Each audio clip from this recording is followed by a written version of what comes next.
Karena banjir bandang dan longsor bertubi-tubi melanda sejumlah daerah di ujung Pulau Sumatera. Proses evakuasi berlangsung secara dramatis, sementara data lebih dari 60 orang meninggal.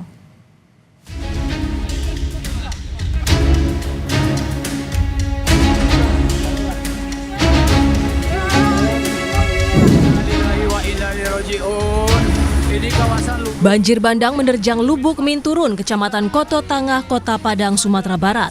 Air menerjang permukiman dan menghanyutkan sejumlah kendaraan. Satu warga ditemukan meninggal usai terbawa arus.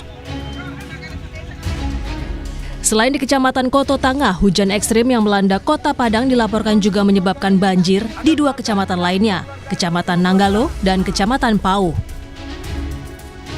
Banjir juga merendam Kabupaten Aceh Utara Aceh semakin parah. Satu keluarga terjebak di atas loteng saat rumahnya hanyut terbawa arus di Desa Paloh Raya. Keluarga ini terdiri dari seorang bayi, 4 perempuan, seorang lansia, dan 1 laki-laki. Melalui rekaman video, mereka meminta bantuan pertolongan kepada tim SAR agar segera dievakuasi. Di Kecamatan Loksukon, Kabupaten Aceh Utara Aceh, dengan menggunakan tali, satu persatu warga dievakuasi dari banjir yang semakin meluas. Sementara di Kabupaten Tapanuli Tengah, Sumatera Utara, warga juga mengungsi akibat banjir. Seorang bayi bahkan dievakuasi menggunakan kontainer plastik dari atas atap rumah yang kebanjiran. Di Tapanuli Selatan, Sumatera Utara, puluhan warga mengungsi di salah satu pengungsian di Desa Batu Hala. Terdapat 2.000 lebih pengungsi yang terbagi dalam 6 posko di wilayah Kecamatan Batang Toru, Tapanuli Selatan, Sumatera Utara. BNPB akan melibatkan TNI dan Polri dalam penanganan tanggap darurat seperti evakuasi, pengiriman logistik, hingga membuka akses jalan yang terputus. Kemudian dari Tapanuli Utara ke Tapanuli Tengah ke Sibolga nggak bisa lewat darat. Sehingga beberapa hari Sibolga ini masyarakatnya tidak mendapat tambahan logistik, tapi per hari ini sudah 2 sorti BNPB mengirim logistik menggunakan pesawat Karapan. Dan untuk Tapanuli Tengah, informasinya besok juga Bapak Gubernur dari Medan akan mengirim 1 pesawat. Sementara itu, Wakil Menteri Pekerjaan Umum Diana Kusumastuti bilang ada 4 jembatan yang terputus di Aceh. Pemerintah telah mengirimkan alat berat untuk membersihkan material longsor di Aceh, Sumatera Utara, dan Sumatera Barat. Mengirimkan beberapa alat-alat berat untuk membersihkan longsoran di Aceh maupun di Sumatera Utara maupun di Sumatera Barat, dan mudah-mudahan alat berat kami yang saat ini sudah siap segera bisa sampai ke lokasi. 21 yang ada di Sumatera Utara dan kemudian 12 yang ada di Aceh dan 15 yang ada di Sumatera Barat mudah-mudahan segera bergerak. Soal jumlah warga terdampak banjir dan longsor masih terus berubah secara dinamis. Basarnas memastikan evakuasi dan pencarian korban hilang adalah yang utama. Jadi terkait dengan jumlah data tentunya saya mengharapkan tidak menjadi diskusi, namun dari operasi SAR yang kita laksanakan pasti kita akan memprioritaskan terhadap adanya kedaruratan manusia yang harus kita selamatkan. Begitu juga terkait dengan korban-korban yang masih dalam pencarian, itu pun juga menjadi skala prioritas kita. Walhi menyoroti banjir dan longsor yang terjadi di Pulau Sumatera. Menurut Direktur Eksekutif Walhi Sumatera Utara, Rianda Purba, sejak 9 tahun terakhir didapati wilayah di hulu Tapanuli Tengah dan Tapanuli Selatan ada ribuan hektar hutan yang rusak. Wilayah hulu Kabupaten Tapanuli Tengah dan Tapanuli Selatan dalam 9 tahun terakhir itu 2.000-an hektar hutan itu sudah rusak, Bang. Sudah ditebang. Nah, faktornya ditebang itu ada yang secara legal karena ada pembangunan infrastruktur seperti PLTA Batang Toru.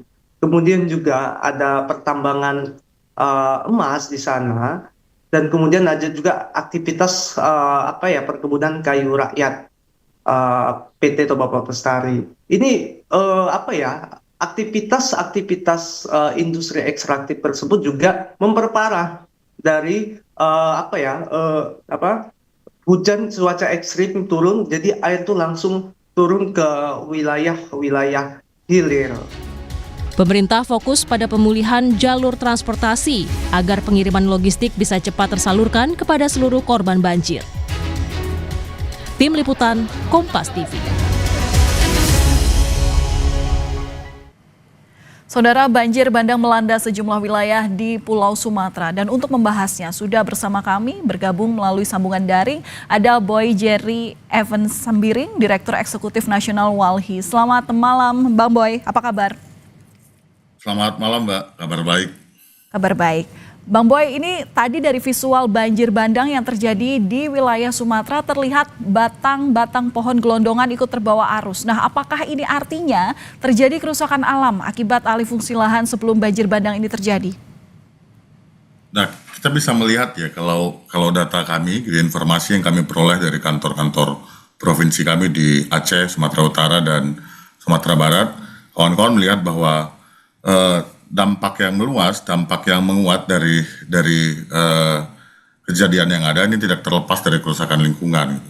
Jadi batasan planetnya atau daya dukung, daya tampung lingkungannya itu rusak karena aktivitas legal maupun perizinan yang dibuat oleh negara ya, diterbitkan untuk beberapa perizinan seperti tambang, hutanan, perkebunan kelapa sawit.